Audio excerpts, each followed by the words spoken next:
Hey everybody, this is Dr. G, also known as Vogelsang, I guess. Vogelsang Aeroscale, and I wanted to get a YouTube series started. Reason is that you know, this country is quite vast, as some of you may know, and I don't make it out much, as some of you may know, and I would love to reach out, you know, share with you guys what I found works for me.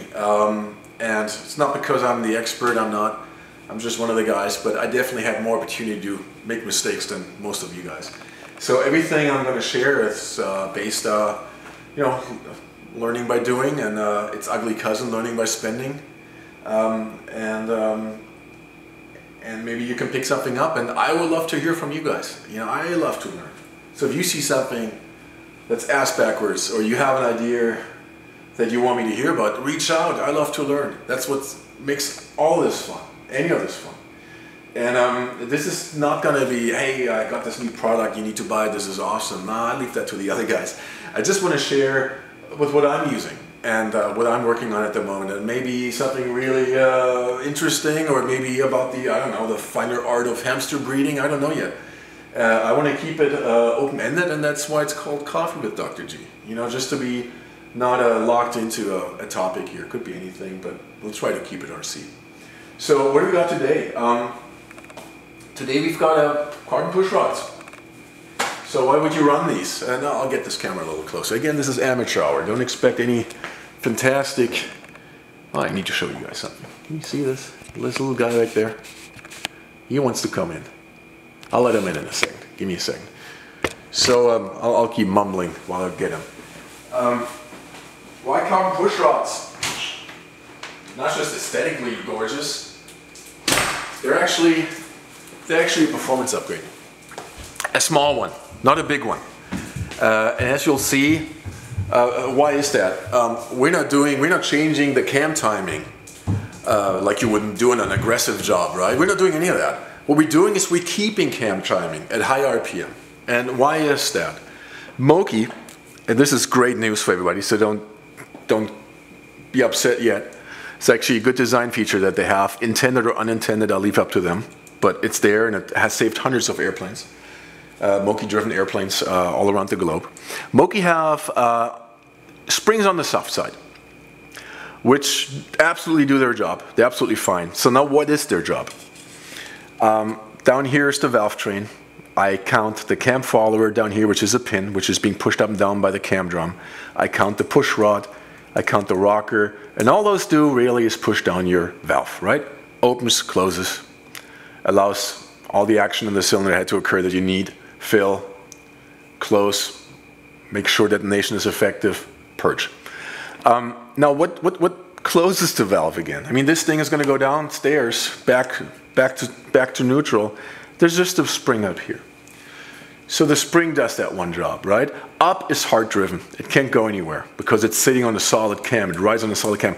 Back, closed. Now that's a little bit more dynamic. That has a spring. So this spring is on the soft side, as I said, which is great, does its job. But what if you run a crappy propeller? What if you run a terrible propeller? And this is where the hit mill comes in, I'm aware of it. But what if you run a pitch adjustable propeller? Easy for me to say. And I'll get to that in a different episode. So I'll get back to that some other day. You're going to run RPM that the motor was never intended for. So what has happened on the Moki? The Moki has softer springs, we said.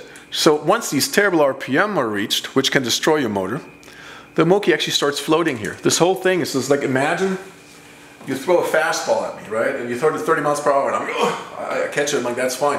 Throw it back to you. You throw another one, and it's 80 miles. My hand is going to fly back, right? Because I'm just not strong enough for that, because, you know, maybe I'm a wimp.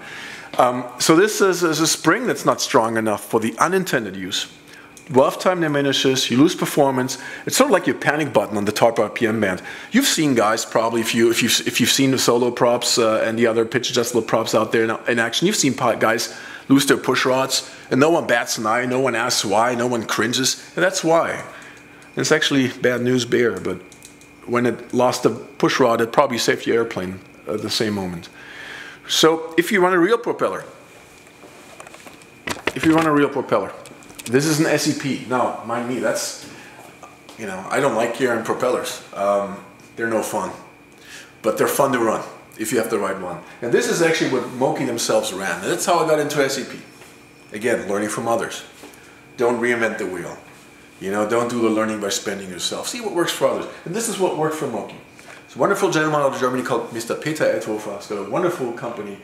Makes these fantastic props. And what's different about these is the airfoil. And I'll make this quick, and I can get into that in a later episode as well. Propellers are really nothing but wings that we spin in order to have traction forward, to pull forward. So what does that? It's the incidence, right? Let's say you've got a 16-inch pitch. It wants to pull 16 inches forward, plus the lift of the airfoil. This is a heavy lift airfoil, and they're the perfect match. What if you run a real propeller? This doesn't have to be an SEP. There's other fantastic brands. I'm not trying to sell you this propeller. Don't get me wrong, right? This is not a sales pitch. But you want to have a real propeller, okay? And this is, in my opinion, the best real propeller for the Moki out there. If this would be a Valak, I would make a different recommendation. Now we don't have to worry about RPM. We're having a real propeller. We're running in the RPM band that this motor was intended, and it's not going to exceed it. Doesn't matter what we do, right? Now we can play on the performance side. We don't have to have this panic button anymore. We can do two things. The more intricate way, and that's stage 2 as I would like to call it, and I've done that, for example, on a critical mass of mine that has a Moki S300. I did the valves and the pushrods. On this, it's a Focke-Wulf by Airworld, fantastic airplane, 1 to 3.7 scale. I don't think I'm going to see these speeds. I think I'm still going to haul butt. Anyone that knows me knows that, you know, my throttle is tied to my landing gear position. Up is up. I want to get some more performance without going completely overboard, as I don't see it necessary in this application. So what I'm going to do, instead of making stronger springs and push rods, all I'm going to do is carbon push rods, which means I'm going to make my valve train lighter. So if you throw me that 80 mile per hour fastball, it's no longer a certified baseball. It's like a foam ball, if that makes any sense. Boof, I can catch it. None of that, all right? So that's what we're doing here today. I wouldn't recommend that necessarily on a brand new Moki. Not because of what you think, oh, break-in. No, I get that. No, it's quite the investment. And if you have a brand new motor and you put these things on right away, you don't even know the difference. You're like, oh, okay, where did my money go? You don't know because you've made on that stuff. If you fly the crap out of your Moki first and then throw these in there as a little present to yourself, it's going to put a little grin in your face. You're like, yeah, this is it. This is fun. But again, this is not a performance upgrade that's aggressive. It's not we're changing timing, we're keeping timing, right? So everything within reason. But it's there, and I love it. And I fly these on many of my motors, and that's why I have them here. So now let's get to why this video is out here, after I blabbered your ears off. How do we install these suckers? So first we need to get rid of the old ones, right? For that, we want to unload them. And that's how you adjust your valve springs, your valve gaps as well. So just bear with me. I'll see if we can get a little closer. That should be good enough, right? How about that? Here we go. So, we've got these push rods, and there's my daughter. And it's us. It's my wife Daphne, that some of you may know. So what do we want to do now? We want to pull these push rods first. So first we need to unload them, right? Because there's these cams and we don't want the valve train to be under load. So I'm going to run the prop till I get to exactly this position right here. You see this? I wiggle it left and right, and let me get this closer. And you will see the intake go up, the exhaust go up. Intake go up, exhaust go up. I want to memorize this position. It's right here. 360 on the dot. Turn it around, decompress. Now let's go back in. Now they're in the valley of the cams. I simply take my index and thumb, pull up, easier than pulling teeth. Done, out. Now we want to get the adjustment bowls. And that's really all they are. They're just bowls that are modified and they can run up and down to open and close gaps, right? We want to pull those. Now, what they want you to do is put the screwdriver up here, and it's already loose. Don't be afraid. It wasn't loose from the get-go. I made them loose so we can do this a little quicker today. So what they want you to do is you run this up there in a slot that's on top of this bolt. But guess what happens when you later on, let's say you found your perfect gap. Let's see what happens if I tighten it, right? So I take my 5.5 end of the open wrench. See what happens. And let me go further up. You can see like this marking on the screwdriver. It may give it away, maybe not. And I'm not trying to mess this up on purpose, just to make a point. It traveled just a little bit, although I tried to keep it with all my strength from traveling. So every time I tighten this, I'm opening up the gap. I'm losing my gap. Don't like that at all. But anyways, we'll get to that later. I do use the screwdriver though to run these bolts out. And if all this is clumsy, no excuses, but the camera's in the way. Makes it a little bit more difficult. So run these out real quick. And sometimes the thread has a little bit of grime in it, like this one. Sometimes you need to like upgrade. And I just do it here just to showcase it to a little bigger screwdriver where you have more girth up here on the handle. And you can actually ride it and force it through there more effectively. This one was a little tight, and this was very welcomed. Change in tools. So now we got rid of stock. Now we're naked. So what do we got now? Now we've got Mr. Heilemann's modified adjustment bolts. Those are different in the respect that the cutout here is much tighter. I know it's very hard to see, but this you probably can't see. See, this is the stock bigger ball end, which goes on the bottom. It goes into the stock cam follower. Very important. The top, the north, is a much smaller ball end, which goes into a smaller and more precise cup. All right. So when you install these, make sure to use the included adjustment bolts. Don't skip on that. Make sure to dump the heavier ball end into the cam follower. So step number one is install the new bolts. With my fat fingers, and unless you're built like a ballerina, you'll have the same problem. This is really hard to do. So what I do, I run the tool through and boom, it's in. Right? I just thread it in, I'll bring it most of the way up, and then I'm gonna add the nut on top just in case. Not just in case, but to get started. Repeat on the exhaust side, and just watch me fail this time. There's no way this is gonna work. I'm on camera. This is gonna be terrible. Oh, I told you so. No, I was lying. There we are. I got away with it. So, let me add the, I'm sorry for blocking the picture every now and then. It's just very difficult. And you've seen the short legs on my dog. He would make for a terrible assistant. So those are in place for now. Now I want to insert the push rods. Now Mr. Heilemann, he sends those out with a very nice little pocket of lithium grease, which I, of course, first thing I did is lose it. So, welcome to my show. So I'm just going to use standard lithium grease, right? Just give it a little bit. And as you may notice, it's called Coffee with Dr. G. I had so much coffee, my hands are shaking. So please excuse that. So in the bottom, lift it up again, in the top, and now I've got a hell of a gap here.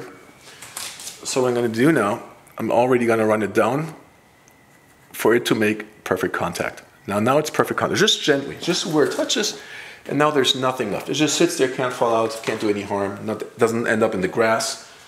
Not that you would do that change up in the grass, but what if you adjust valve caps, right? What if you're out there just adjusting valve caps?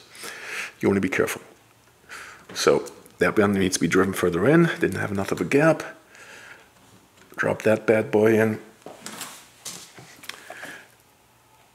And open the...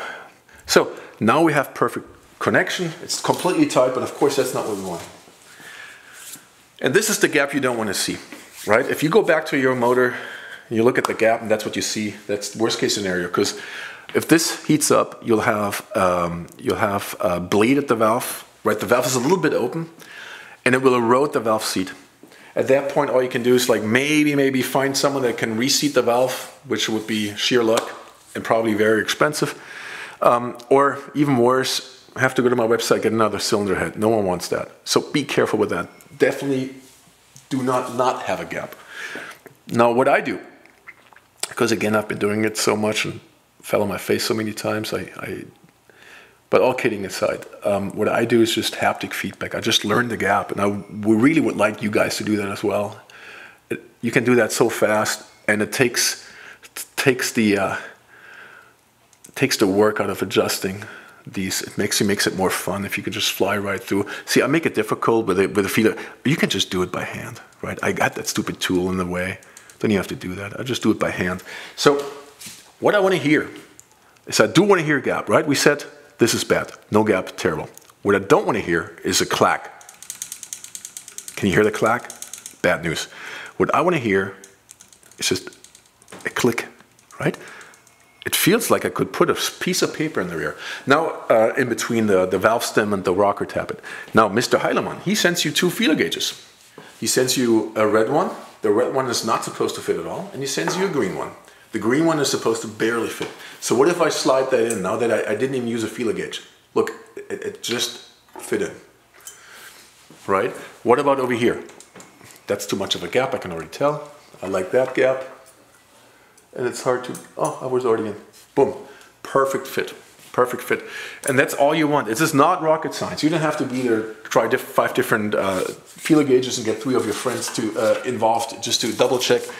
It's not that critical. You want to have that little click, right? And that's really the end of it. So what I do now, I now grab it with my vice grip, make sure that the vice grip is tight enough, because sometimes they open up. I pre-roll up here. And now the beauty is, since I'm holding it here, see the resolution I have? I didn't have that before with my screwdriver on top. I can hold it in place, it doesn't go anywhere. And whatever I set up is where it stays. Do the same thing here, tighten by hand, take the 5.5 open end, and then use the 7 instead, of course. Why wouldn't I? So I'm tight, just to double check, just to show that it worked. And I have no visually I can hardly see it here. Visually, look, I hear something, right? I couldn't peep in there, it was too dark, but perfect fit immediately. So in theory we're done, but there's 2 more things. What if you had to fly in with a Moki? People want to talk to you. That's probably part of the fun, isn't it? So people will blabber your ears off. You need, in my opinion, or I need, maybe you're not me, but I need a standard. I need something where I don't lose track. And that's coming from a guy that was at a jet event, and I had people in my ear, and I ended up filling kerosene in my air tanks for the landing gear. Yes, I did that. So what I like to do, I like to have my standardized way of going around. I like to start on number 1. I know the airplane's upside down and left is right. But let's just say the airplane would be sitting on the ground and that's the top cylinder. That would be number 1, right here, on 12 o'clock. 2 o'clock, 10 o'clock would be number 2, 7 o'clock would be number 3, and so forth, right? So we said, early on, we found the position where these 2, I like to call it dance, right? Where they go up and down when you wiggle the prop. Guess what happens now? And let me put the camera right here to showcase it more.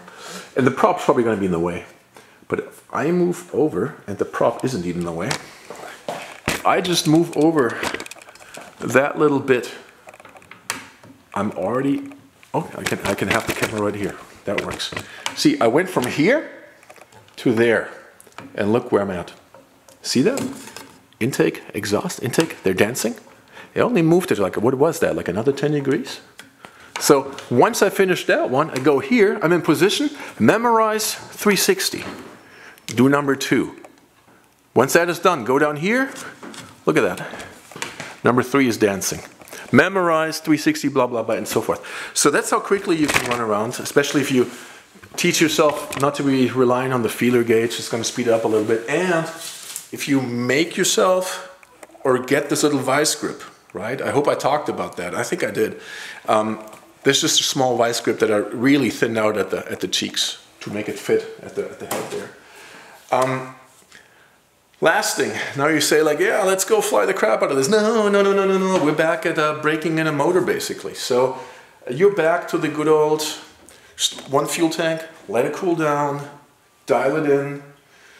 Don't listen to anyone about service interval. Don't listen to me, don't listen to your buddies. Only listen to your engine. Do a flight, let it cool down. If there's nothing to adjust, do 3 flights. If there's something to adjust, stay with 3 flights. If there was nothing to adjust, go 5 flights in between adjustments till you end up like a dozen or so flights. That's what I feel comfortable with. Anything above really gives me a headache. Not that there aren't people that are successfully doing that, but why? Right? Why? I mean, if I have like 2 bowls of M&Ms here and one of them has 3 poison M&Ms, I mean, which one would you eat out of, right? So it's time to break it back in, and then you're good to go. And once you got used to that and you want another shit grin in your face, get the valves, the springs. All right, guys. Thank you very much. Thanks for listening. And if you have anything you want to share, anything I can learn, please reach out. That's why I'm doing this. It's all fun and learning and staying humble and just staying young at heart. So reach out if there's anything you want to point out, or reach out if you have any questions. Not that this was overly complicated. I don't think there's any questions, but yeah, just get in touch. Thank you.